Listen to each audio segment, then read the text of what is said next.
अस्सलामु अलैकुम। प्यारा इस्लाम यूट्यूब चैनल के अंदर आपका स्वागत है। दीन इस्लाम की प्यारी प्यारी मालूमात को हासिल करने के लिए हमारे चैनल को सब्सक्राइब करें और बेल आइकन को दबाएं। बिस्मिल्लाहिर्रहमानिर्रहीम। आज की तालीम सबक नंबर 4, गुज़िश्ता कल जो पढ़ा गया था उससे आगे।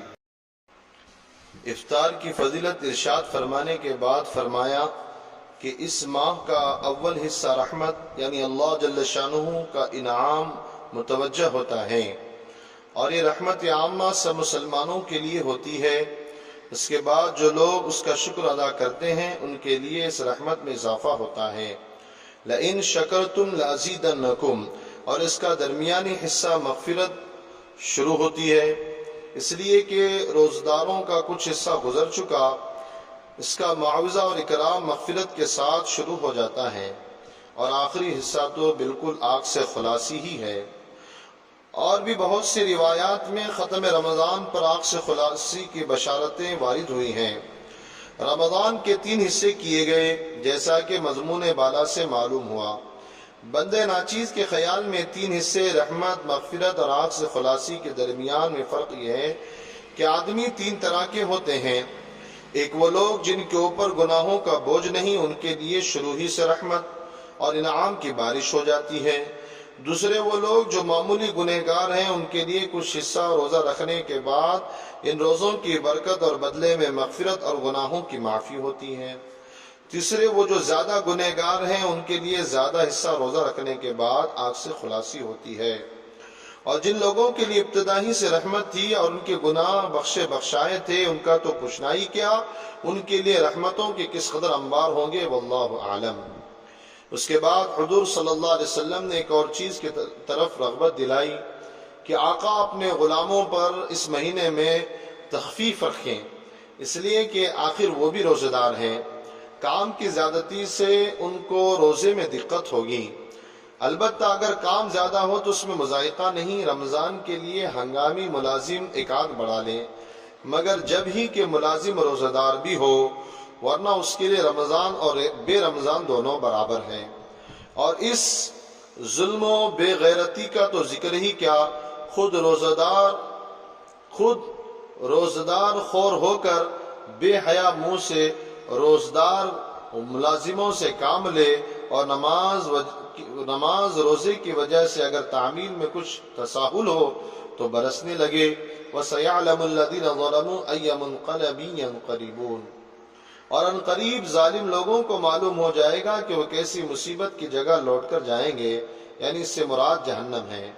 इसके बाद नबी करीम सल्लल्लाहु अलैहि वसल्लम ने रमज़ान मुबारक में 4 चीज़ों की कसरत का हुक्म फरमाया। अव्वल कलिमा शहादत।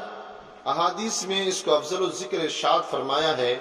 मिशकात शरीफ में बरिवायत हज़रत अबू सईद खुदरी रज़ियल्लाहु तआला अन्हु नक़ल किया है कि हज़रत मूसा नबी अलैहिस्सलातु वस्सलाम ने एक मरतबा अल्लाह जल्ल जलालुहु की बारगाह में अर्ज़ किया, या अल्लाह तू मुझे कोई ऐसी दुआ बता दे कि उसके साथ मैं तुझे याद किया करूँ और दुआ किया करूँ। वहाँ से ला इलाहा इल्लल्लाह इरशाद हुआ। हज़रत मूसा नबी अलैहिस्सलातु वस्सलाम ने अर्ज़ किया, ये कलिमा तो तेरे सारे ही बंदे कहते हैं, मैं तो कोई दुआ या मखसूस जिक्र चाहता हूँ। अल्लाह जल्ल शानू की तरफ से इरशाद हुआ है, मूसा अगर 7 आसमान और उसके आबाद करने वाले मेरे सिवा यानी मलाइका और 7 ज़मीन एक पलड़े में रख दिए जाएं और दूसरे में कलिमा तय्यबा रख दिया जाए तो वही झुक जाएगा। एक हदीस में वारिद हुआ है कि जो शख्स इखलास से इस कलमे को पढ़े, आसमान के दरवाजे उसके लिए फौरन खुल जाते हैं और अर्श तक पहुंचने में किसी किस्म की रोक नहीं होती, बशर्ते कि ये कलिमा कहने वाला कबीरा गुनाहों से बचता हो। अल्लाह की आदत इसी तरह जारी है कि ज़रूरत आम्मा की चीज़ को कसरत से मरहमत फरमाते हैं। दुनिया में गौर करने से मालूम होता है कि जो चीज़ जिस कदर ज़रूरत की ज़्यादा होती है वो उतनी ही आम होती है। मसलन पानी आम ज़रूरत की चीज़ है। अल्लाह जल्ल शानहू की बेपाया रहमत ने इसको किस कदर आम कर रखा है।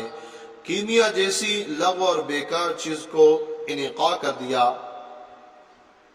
اسی طرح کلمہ طیبہ افضل الذکر ہے، متعدد احادیث سے اس کی تمام اذکار پر فضیلت معلوم ہوتی ہے، اس کو سب سے زیادہ عام کر رکھا ہے کہ کوئی محروم نہ رہے، پھر بھی اگر کوئی محروم رہے تو اس کی بدبختی ہے۔ بالجملہ بہت سی احادیث میں اس کی فضیلت وارد ہوئی ہے جس کو اختصاراً ترک کیا جاتا ہے۔ دوسری چیز جس کی کثرت کرنے کا حدیث میں ارشاد فرمایا گیا وہ استغفار ہے۔ احادیث میں استغفار کی بہت ہی فضیلت وارد ہوئی ہے۔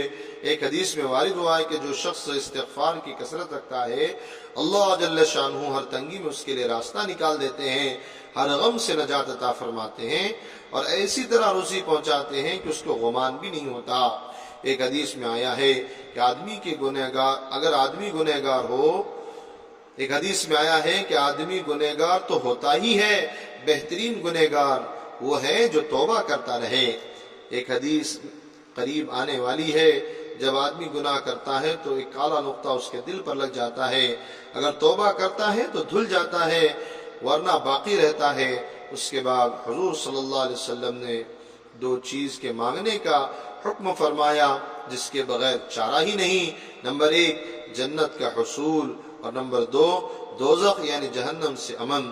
اللہ اپنے فضل سے مجھے بھی مرحمت فرمائے اور آپ کو بھی۔ جو کچھ پڑھا گیا سنا گیا اس پر عمل کی توفیق عطا فرمائے، آمین۔ سبحان اللہ بحمدہ، سبحانک اللہم وبحمدک، ونشہد ان لا الہ الا انت، نستغفرک ونتوب الیک۔ سبحان ربک رب العزة عما یصفون، وسلام علی المرسلین، والحمد للہ رب العالمین۔ ہماری اس ویڈیو کو پوری طرح دیکھنے کے لیے آپ کا بہت بہت شکریہ۔ پیارے اسلام کی پیاری معلومات کو حاصل کرنے کے لیے ہمارے چینل کو سبسکرائب کریں اور بیل آئیکن کو دبائیں۔